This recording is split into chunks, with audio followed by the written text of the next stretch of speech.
that's Sam Law. Hear myself when I hear y'all talk. See my kicks when I see y'all walk. Flex on me, y'all ain't strong. Say my name, that's Sam Law. Still on top, yeah, it's been that long. They won't know till I say I'm gone. They won't know, say my name. Hey everyone, and welcome to the That Sam Law Show. I'm your host, Sam Law, and today we have Leslie Garcia of Garcia's Greens. Hello. Hey Leslie, how are you? Very good, thank you. How are you? I'm thriving and surviving. That's the energy right now, girl. I felt that. Aren't we all? Yeah, I feel like that's like the way of life post-COVID. But we're not going to talk about COVID on today's episode. We're going to talk about you and Garcia's Greens. Now, what I love about Garcia's Greens, it's one of my favorite things, especially as a person that deals with chronic pain. Garcia's Greens is a cannabis product. Yes, for my cannabis lovers, CBD lovers, we got everything, whatever you need. So how I met Leslie, I was at a trade show in Long Island for cannabis products, and she had this amazing setup. She was really doing a thing, and I had her products, and I was like, oh my God, this is delicious. Now, if you've ever had a cannabis-infused product, especially like back in the day before things really got rolling, they tasted a little, they taste like weed, and you're just like, I don't really want to taste that. If I want a brownie, I want a brownie. If I want a smoothie, I want a smoothie. I don't want to taste the medicine, right? So one thing that really made me be like, hey, everybody, come on over and try Garcia's Greens, is that I did not taste the medicine. So, Leslie, tell me about Garcia's Greens. Okay, so Garcia's Greens is actually a family-owned business. I started about a year ago. I actually started because of family. Cannabis is so looked down upon, especially if you are Caribbean, Latino.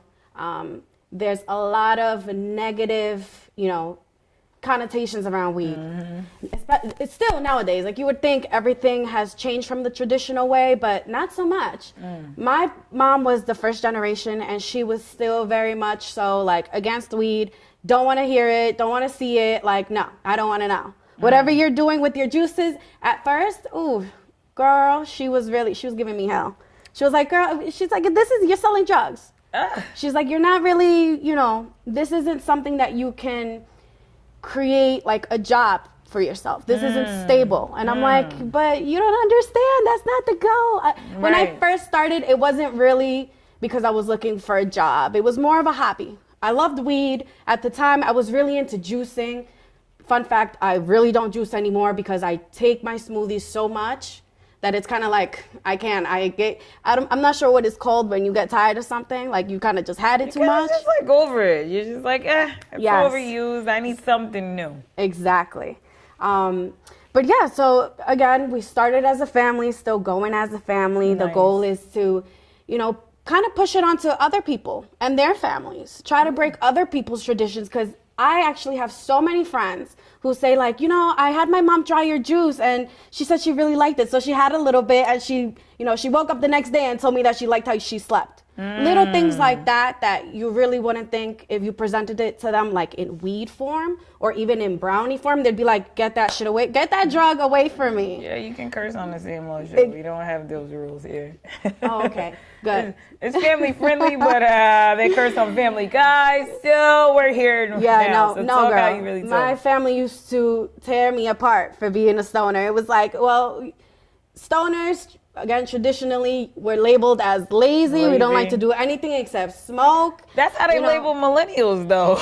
That is very true. I mean, to an extent, it's kind of true. People don't want to, like, this new era, they want to do the least and still make the most amount of money. True. Which, understandable. I mean, we all want to fucking do that. I want to be able to chill at home and not do much, and still get paid. But the reality is, we need doctors, we need lawyers, we need these contributors to society. We do. And people forget that something like this, a medicinal plant, is a contribution to your society, especially when you're presenting it in a different light. Exactly. It's not just a drug, it's a medicine. And it's a medicine that helps people with anxiety, people with addiction, people with chronic pain. Talk to 'em. Have you guys ever heard of children having to take medicinal marijuana because they have seizures? Listen, I'm about to get right into that. So, I'm going to tell you a little background about your girl Sam Law. So, your girl Sam Law has been in a couple of accidents. Your girl Sam Law is TBI. That means a traumatic brain injury person. That's the best way I can say it. And for me, I also suffer from anxiety. So I am a very open and very enthusiastic cannabis user. I also work in the alcohol industry, so I work in all the taboos, and I love it. But one of the things that I will say is that when dealing with chronic pain, look, we're in Long Island. Long Island was the heart of the opioid epidemic. Was it not? Talk about it. So as opposed to using opioids, I'd rather catch a good night's sleep, wake up, feel refreshed, and get through my day. And one of the things that my doctors recommended to me was medical marijuana. Now, New York has recently legalized marijuana for personal use and recreational use. So you don't, like, I had the card, I had to go through the process, I had to get a doctor's appointment, I had to pay a couple. That's kind of the cool way, Couple though. Like, I would dollars. feel cool, being a medical patient for some weed. Like, You that. get a card, like, they give you, like, a whole ID card. That's like You don't having a want that. PBA, though. Like, the police can't bother you when you have a medicinal marijuana So, card. all jokes aside, I have a PBA card, too. My daddy was a cop. Girl, you rest his blessed. soul. But, no, you know what? And now I can use it. And you know, you talk about stigma. You talk about the type of family that you grew up in. I'm not first or second generation American. My family's roots are here. Well, my father's roots are a little bit overseas. He's Cuban, Trinidadian, and Italian. However, that stigma's there. I grew up in a very Christian household, and now these things are starting to die down because when you think about opioids, right? And you think about what that's doing to the communities overall and what it's been doing for a long time. We don't really address it in the black community. Well, you know what? I'm gonna put the cards down. Let's talk for a minute. In the black community, opioids was kind of like, oh, you did opioids, you know, you had a lot of, if you ever seen American Gangster, it was in our community. It was flooded through our communities. Dope was out there. And we was just kind of like, this is Uncle so-and-so, this is Auntie so-and-so, this is whoever, and this is their addiction. And they ended up passing on. And the government didn't really, they either jailed us or just let us die. Mm-hmm. But when it started affecting the Caucasian community, then it became a problem. And now we had to create laws, and we had to fix it, and we had to make things better. But we still didn't have an alternative to someone who might have been playing soccer and broke their leg and didn't know how to deal with the pain.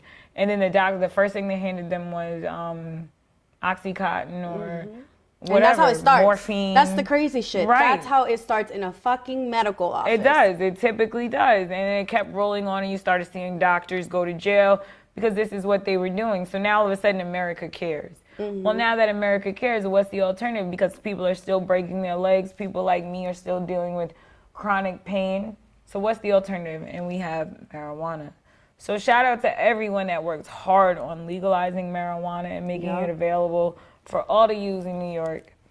I appreciate you. And I appreciate Leslie for saying, hey, I'm going to break the stigma down even further, because it is still stigmatized in a lot of communities and a lot of cultures, Christian culture, a lot of cultures that have immigrated here. So you told us a little bit about what brought Garcia's Greens about. So what made you attracted to this industry? Because you had all that stigma you're dealing with. What made you say, like, this is it, I want to do this? Honestly, I'm going to keep, like, I wasn't going to go this raw, but I have to. Please, we love it raw. My uncle was really into the drug usage. Unfortunately, he passed in 2019, towards the end of 2019. Thank you. And he was just looked down upon, whether it was over his weed use, alcohol. He tried for a long time to, like, stay away from that and to use other things to cope, but nothing was working. And on top of that, having your family kind of reject you and crucify you. Keep in mind, his family was Christian. So that's like some tea for the kettle. Like, you know, it was incredible to know how people love you when you're gone. You know, because after he died, his family did like a service, everything that he wouldn't have not wanted. And people really only care when it's too late. People won't support you when you're going through it, when you're going through these addictions, and it's hard. It is hard. You have somebody that you love that you can't even invite over because they're stealing your stuff because they need to go get high. You know, what can you really do? I understand you kind of have to get your space, but you can also be there to support and say, you know what? Right. I might not have money, but let me give you something else that might help you. Let me be a friend, a mother, a father, a aunt, you know, somebody that's going to be there to kind of lift that pain off. When you don't have that, you drown in your own shit. And when I learned that, girl, I drowned in my own shit for quite some time. He was kind of like my father growing up. Like, we were very, very close. So once that realization hit me where I was like, what the fuck just happened? Like, it wasn't even over. It was just a shock, you know? And I kind of went through that, like, let me rebuild myself and find who I am and seek my purpose. And it's funny because I just found a journal that I had written in 2019, towards the beginning of 2019. And one of my goals was to find a job that fed my soul, to find a job that I truly loved. And, you know, a few months later, he passed away, went through that whole rough patch around July. I had already started, like, you know, kind of, again, I was playing with the juices. I had gotten I think it was tincture, some sort of cannabis thing that I could use to infuse, and I started playing around with it. And I actually had this one friend who was like, Les, you love smoothies, you love weed. Why don't you put it together? And I'm like, well, you know, I never thought about that. Let me try it. And just like that, all I had to do was test it out. Had a couple friends try it out. I think I had like 2 people try it, and they were like, yo, this is some of the best shit I ever had. I got the best night's sleep. Like, when you gonna have more? Nah, it's good. And just like that, it just started picking up. And to be honest with you, I was not prepared with the orders that I was receiving at that time. Really? Like, yes, I would spend 3 days before prepping. Isn't that a blessing, though? Talk about God guiding you, your uncle guiding your ancestors. My ancestors, my uncle. He's in your ancestral tribe. Yes, he is. And I'm already a spiritual person. I noticed. You got the crystals on the set. On deck, always. If y'all don't know, y'all need to get on it. Your angels gonna speak to you through these things. Hey. Whether it's your angels, your pets, because, you know, I feel like pets, they have souls and they'll communicate with you too. Use it. Use the guidance that you have, because it's not just this earth. You know, there's so much more than that. You're here for the future. You're here from, you know, the past. Take advantage of it. Do something that feeds your soul. We're not just beings here. No, we're souls. We have a bigger purpose than to just walk around spending money on stupid shit all the fucking time. You know, people be focused on the wrong things. And it's okay. Don't get me wrong. I like to party. I like expensive shit. And I like to have fun. But I also like to find the balance. And I actually have a yin-yang tattoo that I just got because of that. Because I'm somebody who would tend to kind of lose herself a little bit, forget about the goal. And no, it's okay to have a little bit of the light, a little bit of the dark, as long as you're balanced. Listen, I'm a Gemini, and I'm all about it. There we go, girl. So you should know all about balance. Listen, I know all about it. That's actually like a staple of the Sam Law brand, is that duality. If you're not on set, most of you guys, but on set, one of the things we do here is we kind of show that duality, just so I'm reminded while I'm shooting. And you can see it. There's Sam Law in the regular, and there's Sam Law in the business. And it's just like, that's who you are, you know. And you're not just one thing. You're multifaceted. You're multi-layered. You're multi-dimensional, and you're dealing with different forms of energy. Absolutely. And once you realize that, life gets so much easier. When you realize you are what you attract, you are what you like have on the inside. We project a lot of fucking shit. So you better hope you got some good shit on your fucking heart. So you project some good shit and not that bad juju. Don't nobody want that. Yeah, you got to put out good into this world. I firmly believe that. I think that's what really. I feel like this. I feel like God put us here. And he put us here with a purpose. I don't feel like this is the only dimension. I feel like there's other dimensions. There's other layers we got to go through. We came from somewhere. We ended up here through our mother's womb. But God, you know, he put us here for a purpose. He designed us for a purpose. He ordered our steps. We have to activate that purpose. You know, you are activating your purpose. A loss or going through trials and kind of empowered you to say, you know what, I got to find a solution to this problem Yeah. because it broke my family down. How can I keep it from breaking other families down? How can I keep it from making continuing. me feel this pain and others feel this pain? I don't want anyone else to feel what I feel. I think that's deep. So let me ask you a question. You know, considering that this is what you're doing and you're like, you know, I smoke, whatever, but I want to make it a norm. I don't want it to be something so taboo. What was your first time consuming cannabis like? Was it like, oh snap, I gotta keep it a secret, I'm high, or was it just like? I was actually in the 9th grade. Ooh. It was with a boy I liked. Of course. It's Yes, always the I know boy. it's always a boy. Boys. Whatever. I'm past that stage now of my life. Never again. Oh, girl, that first time I smoked weed, I could tell you I never smoked again until I was about 17. I remember feeling like I was having That's an when I out-of-body experience. No, like I can really compare that to astral projection. Oh, because snap. I felt like my soul was leaving my body and I just had no control. You know, at that time I was 13, 14 years old. You don't know shit. Right. So I kind of was just like, you know, that's not my thing. Steered away. Became best friends with my best friend Natasha. Stoner gal. She really had me out here smoking. Smoking. Yes, 11th grade, it started off because I was cut in class and so was she, and we ended up going home together on the same bus. And she goes, we went to elementary school, but we were never close. She goes, Les, do you smoke? Do you want to smoke this blunt? And I looked at her and I was like, I didn't even know you smoked, but sure. Walked blocks to go chill with her and like smoke at her house and then walk home. After that, not sure what happened, but it changed my entire perspective. I was like, yo, this is a nice high. I'm chilling. I'm not feeling paranoid. Like, I could get down with this. And after that, it turned into a part of my routine.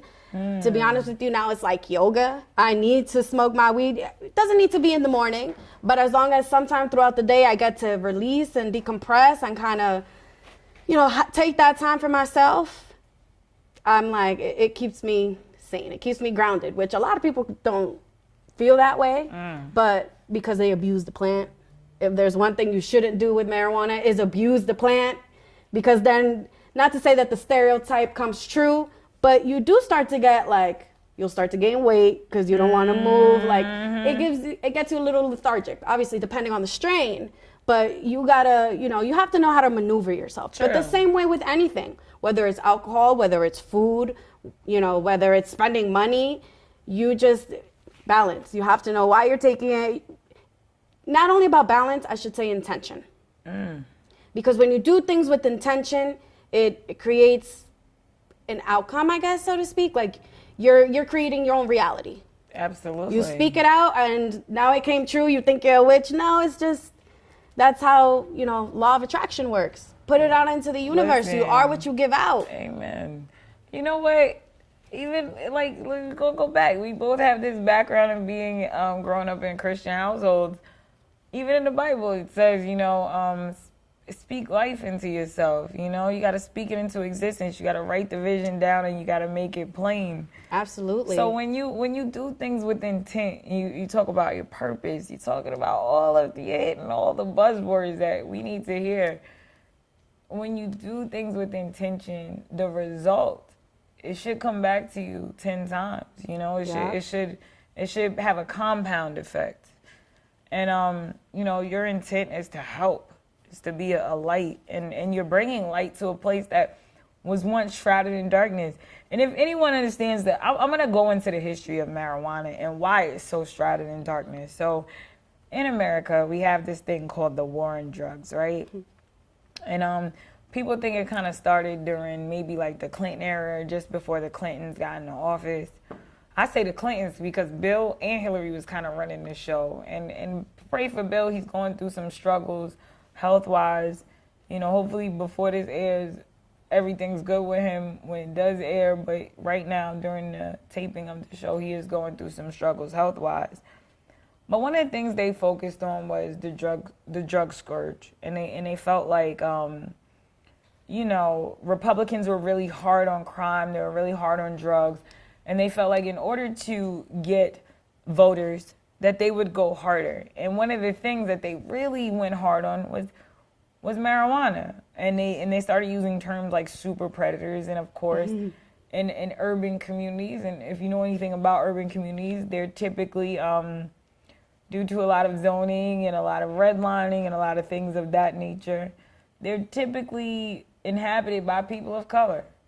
And a lot of young men and a lot of young men of color, especially black men and Latino men, they went to jail for selling marijuana. Take it even further back, a little, post-slave era, and now you got integration and things going on. There was this belief that when a black man smoked marijuana, that it made him more violent, and that in his violence he was going to harm non-black people, especially white women. And these are stigmas and beliefs that kept on going. And you go into other cultures, and the belief is, of course, that it makes you lazy. It makes you not want to do anything. You're not going to produce. Now, I've revealed that I'm a marijuana user, and I have been since, honestly, since 17 years old, and off and on, but consistently at least since 2019. And with that revelation, what I like to say is that we're productive.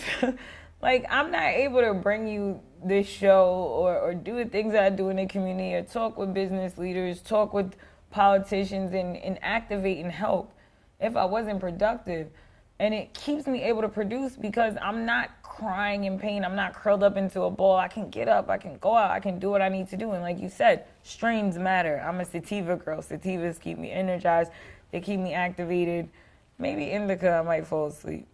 Indicas are good when you're tired. When you had a long day at work and you just want to decompress. Your sativa's good like some coffee. You don't like to drink coffee? Smoke a little sativa joint and you're going to be straight. Yeah, you'll be up. The entire day. You're going to be good. Better than the Energizer Bunny, for real. Right. So when you have that intention of working hard and doing good, and even whatever your vice is, you're going to put that out into the world. And like she said, is a balance. That yin-yang effect, or that Gemini effect, the butterfly. How do I balance everything and keep it so that I can maintain? Like, if you could work out too much and get addicted to that. You could get addicted to shopping, you get addicted to sex. Whatever it is, but when you have the right balance and you put things in order the way you need to, you said it became a part of your routine. You made sure it wasn't something that interrupted your day, but it became a part of the balancing act of your day. Absolutely. I think that's cool. So now we talked about what your first time with consuming was like with your homegirl, Natasha. That's one of my favorite names. Oh, thanks. Really I'll make sure she knows. Yeah, she gonna see it. She gonna know. What made you start, like, just creating those cannabis products? I know you said you had some trials and somebody suggested it, but what made you actually say, all right, or what was it like your first time in the kitchen or in your lab? I like to say where we create, creatives, we create in our labs, whatever that is to you. In your lab, like, what made you say, let me put this little dash of this and a little dash of that? Like, how did that process go? It was the fact that I had been practicing with so many other different smoothie flavors when I was juicing and, incorporating these different healthy lifestyles into my routine. I was really trying to cut back on smoking. So I was like, you know what? I've been smoking too much. You start to get that phlegm buildup. Yeah. You know when you're smoking too much. Your body tells you. Your body will let you know when you need a break. Right. And at that time, I was like, yeah, I need a break. I need a different way to get stoned. Like something that's going to have me feeling nice, but I won't be like fucked up. Yeah, you won't have that itchy. You won't have a voice like mine or raspy voice now. She got a smooth voice, y'all. It ain't like no, girl. All you got to do is clear that chakra. Might be your chakra that's blocked. That wouldn't surprise me, actually. But yeah, so that's how I came into the juicing. I was like, different alternative. It's fun. You could drink it and you can't taste it. Not at all. The discreetness is really what gets me. Like you said, you've had that brownie or edible that tastes like weed, and it's just like you don't even want to finish that shit. No. Like, and that gives you a bad high. I don't know about anybody if you've tried psychedelics, but like they say, when you go in, you got to make sure that you're in a good mind, that it's being given to you in a safe space, that it tastes good, that it's being hidden. That's how you create a good high, I guess, or a good I'm getting tongue-tied. Sorry. I definitely drank like half a juice. I'm feeling all a right, little blaze. so she drank half a juice, y'all. So Sam Law is going to try some of your product. Wait, what you got for me today? So this is Maui Wowie, mango, pineapple, strawberries. Okay, and what do you It's got? usually in a layer, but you know, they melted together. It's not as pretty as normal. But the one I have here is OG Kush, mango, pineapple. If you didn't know, mango's a natural enhancer for THC. So that's actually another reason why most of my smoothies have mango, because it gives you that little boost. That nice, like, extra buzz that sometimes people are looking for. So now I think when I met you, I had the mango. The OG Kush? The OG Kush. That was the first one I ever tried. So now I'm about to try the Maui Wowie. The Maui And we Wowie. took, like, me and my significant other, we, like, took it. We went on a trip that same day, and we, like, took some of your smoothies, and we had a great trip. Really? A roller coaster ride. It was Oh, fun. really? It was a Roller great trip. coasters? I'm We surprised, did. though. Usually my heartbeat beating too fast when I'm on edibles. We went to Nickelodeon Studios in Jersey. Shout out to American Dream. Oh, that sounds like a dope and time. we had a good couple days away. I've been needing to get away. He'd be like, all right, let's go. And we took your smoothies and we enjoyed ourselves. So I'm gonna try this Maui Wowie. Cheers. Salud. Oh, that smooth is sweet. Mm-hmm. You can't It's taste the strawberries. it. There's no, like, if you have, like, strawberries, that's the secret. We ain't giving up his secrets here. So, if you use, like, marijuana infused products, a lot of times they have, like, a nutty kind of taste. Gritty.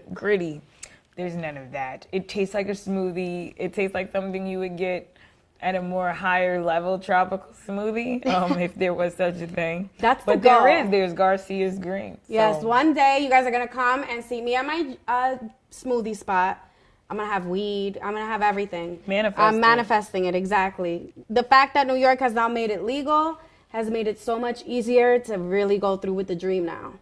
Because, you know, they're actually, if anybody else is interested in getting into the marijuana industry, when it comes to licensing, they're giving a lot of grants to women of color. Hey. Any minority.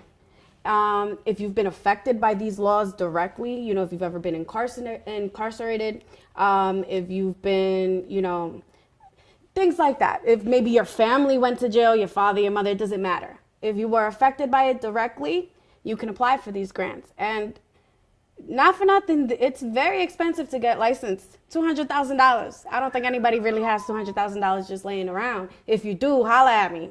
Shit, I'll make you a partner. Let me know. But Calling all investors Yes. for Garcia's Greens. She's here. She's ready and she's open. and you'll want to invest because Right. something tells me that this is gonna get big, and that's my goal. You know, for me to be able to provide not just for the people in my community, for people in other people's communities, for other people who are Where is your struggling. community queen? Yes, that is my goal. Where is it though? Oh, Brentwood, Long Island. Yes. Shout outs to Brent. Woo, Yes, Long Island. ma'am. That's what's up. Suffolk County. Talk to him. I'm from Suffolk County. I'm a Suffolk County girl.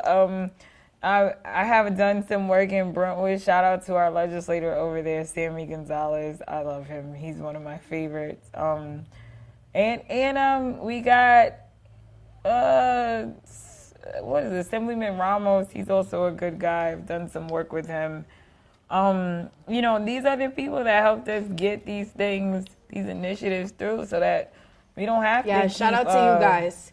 Yeah. You guys are really helping the community more shout out than you to know. everyone who worked hard on making this happen. Now, if we could lower that $200,000 startup fee, because we got some young millennials that and people that are aspiring to work in this industry, let's not price the community out that made this a burgeoning industry to begin with. Let's include them. And how do we become inclusive? We create programs to get that cost lowered so it's $1,000, $2,000, $3,000 is reasonable. Or we're calling all investors. So investors, if you're watching people out there that are ready to strike on this industry in New York, we got someone right here who's ready, willing, and able, and she knows what she's doing. She understands the craft, and her marketing, her field marketing is superb.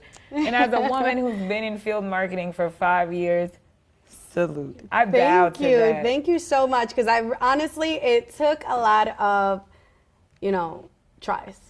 I remember my first pop-up. I literally had like this cheap, table cover, you know, like things that I thought I needed, or, you know, the way that I was trying to make my table look, yeah, it looked cute, don't get me wrong, but it looked very much like, yeah, she just started, she don't know what she's doing. But as time has gone by, I've been able to take from all those experiences and be able to look at other people's tables and say, oh, okay, that might make my life easier. Maybe I need one of those little pull carts. Like, you know, I've learned so much. So one of the things that really like drew me to you was your field marketing. I was at that event, like I said earlier, and I saw your table set up and just everything, that big glamorous smile. Yo, she's got a smile on her. Lights up a room. And I was like, wow, I need, whatever this is, I need to try it. And sure enough, I pulled up on you. It was amazing. Shout out to the OG Kush in the Maui. Wow. Yes. All the flavors. Some of my favorites. How did you elevate your field marketing? Because you're like ready to go. You're like investors. Thank you. She's ready to go. Thank you. Honestly, it was a matter of trial and error. I just kept, you know, trying different things. You know, at the beginning, of course, I had no idea what I was doing. I'm like, okay, first things first, I need to get a name and, you know, just a, why am I catching a blank? A logo. There we go. Oh my God. I don't know what. Start. Yes. So once I got the logo down, I was like, all right, we got that done. Let's create a menu. Then I started, you know, practicing with the flavors, coming up with just different things. It's funny because when I first started, I was using oils to infuse them. Now the oils weren't that great because you were getting that taste still. So it did, that taste that you don't like, that most of us don't like. I know I definitely didn't. Some people did though. So I was still, you know, selling them off, but I still wanted to like perfect it. Cause I'm like, no, the recipe's still not there yet. You know, started trying different methods, finally found one that worked for me. And now we have, you know, Garcia's Greens official flavors that taste nothing like weed. Well, let me not say that. You get a little aftertaste, depending if you got a good palate. If you got a great palate, you'll be able to taste it, sense it. I feel like you gotta be someone who doesn't maybe consume or doesn't use products that have like a nutty kind of base. Yeah. Like a nut. I feel like, or like other than that, I don't think you'll notice. Like, no. I like peanuts, so I kind of notice the taste, but it's so light that I'm just like, whatever, the juices are overpower it. I respect that, and, you know, like I said, I worked in field marketing for over 5 years, so when I saw your marketing, I was like, you go, girl. Now, the other part I want to touch on, of course, I see this beautiful woman, big, bright smile, a Latina like me, and I'm like, oh, okay, what's going on here? So, in the marijuana industry, I feel like we go to these events, we go to these trade shows. I've been to trade shows in New York, LA, and I feel like the beauty is missing. The ladies are missing, you know, whether you identify as female or you were assigned, you know, this is the gender you were assigned at birth. I feel like we're missing. And how do you as a woman hope to elevate cannabis products and for the future, because you're leading the charge? Well, I'm hoping that this is going to motivate more women to get into the weed game. Because ladies, come on, these men cannot think that they can one up us. Because you have no idea how many events I have done where men will come over and be like, "What you got? How strong is it? Oh, it doesn't taste strong. No, you sure?" First of all, don't fucking question me, because my hands are magical. Okay, don't play. You can't taste it because that's how fucking good it is. But a man, like, you know, cannabis world, unfortunately, is a man's world. It is. Men don't like their space to be invaded. And I have noticed that when I'm in these, you know, places where it's packed out with men and it's like one or two girls maybe, and I'm like, all right, well, game on. Like, right. Like when it was us, it was like, what, 6 girls in the building? It wasn't a lot of women. And the event we were at was led by a woman. And still, there wasn't a lot of women, and I find that disturbing. Women, there's money to be made. And if you are a cannabis enthusiast, do it. Even if you're just, you know, promoting on your social media, create a platform. Instagram is not just fucking Instagram no more. Twitter is not just Twitter no more. No, y'all need to create your platforms. Y'all need to get your fucking money. Because if you're going to be doing something where you're constantly posting, whatever you decide to do on your social media, make sure you're making some money off that. Make sure that you create a brand for yourself, no matter what it is, whether you like to throw parties, whether you like to cook, whether you like to bake, whether you like to sell weed, whether you like to fucking, I don't know, knit clothes, whatever it is that you like to do, make that into your passion, make that into your brand. And it sounds kind of cliche because no, it's not. You know, for aspiring boss babes and active boss babes, this is what we all do. Like Leslie said, it started with a logo and a product, and she took it from there. And same thing for me. When I started my charitable organization, it started with a logo. When I started the Sam Law Show, I didn't know what I was going to name it. I know my name is Sam Law. I was like, my Instagram is that Sam Law, and I went through like 30,000 names before I was like, you know what, let's just call it the That Sam Law Show. And I'm proud of that, and I'm sure you're proud of Garcia's Greens, bearing your family name, bearing your ancestry. That's a beautiful thing, Queen. Thank you so now, very what much. I want to ask you, because this is how we always close the show. It's sad to say that it's almost over, and we've thoroughly enjoyed our time with you. We have a fun question. And I think it's a little more pertinent to the situation. So, like I said, I've been from trade shows from New York all the way across the country to LA. And one of the things I noticed in LA is there's a crap ton of homelessness. And y'all need to do better out there. Seriously, y'all need to do better. I've never been, but I've definitely heard that. You've heard of it? Yeah. Okay, it's terrible. I have family out there. My family grew up in my family's in Nipsey Hussle's neighborhood. They grew up around the corner from each other, quite literally, and that's what I know. And but I also know seeing homeless people on the street, and I've seen it intensify over the years.